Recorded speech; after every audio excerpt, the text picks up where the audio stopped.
ajali ziweze kushindwa. Bwana, watetee Mungu, wapiganie Bwana, washindie katika hali zote. Mkono wako usiwapungukie, wape neema, wagonjwa wapone, waliofungwa wafunguliwe, waliolaaniwa hana maziondosha. Mkono wako ende pamoja nao, wabariki majumbani mwao, bariki ndoa zao, bariki wazazi wao, bariki familia zao, bariki maisha yao Bwana, katika jina la Yesu aliye hai. Wape neema Bwana, waendelee kutembea katika njia yako, wakosesha amani wanapotenda dhambi, wakosesha amani wanapokengeuka, wakosesha amani wanapoingia vibaya kwa shetani. Baba, katika jina la Yesu aliye hai, wape neema Bwana ya kuwashindia na kuwatetea. Mkono wako uende pamoja nao, mkono wako uwatunze, wabariki waingiapo majumbani mwao, wabariki waingiapo kwenye shughuli zao, wabariki waingiapo kwenye shughuli zao Bwana. Wengine wiki nzima walisitisha kazi zao, Mungu kawabariki, wakafanikiwa maradufu kwa wiki lijalo, katika jina lako Yesu Kristo mtetezi wetu.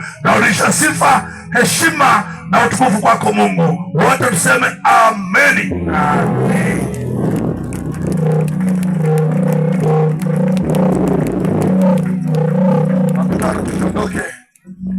Tusiondoke. Bwana Yesu asifiwe. Leo ni siku yetu ya mwisho. Wahudumu wanapobeba viti kupeleka pale ndani, wahudumu wote naomba tusaidiane kubeba viti kupeleka pale ndani. Lakini leo jamani, mkutano tunamaliza kweupe kama unavyoona, lakini sasa hivi ni muhimu sana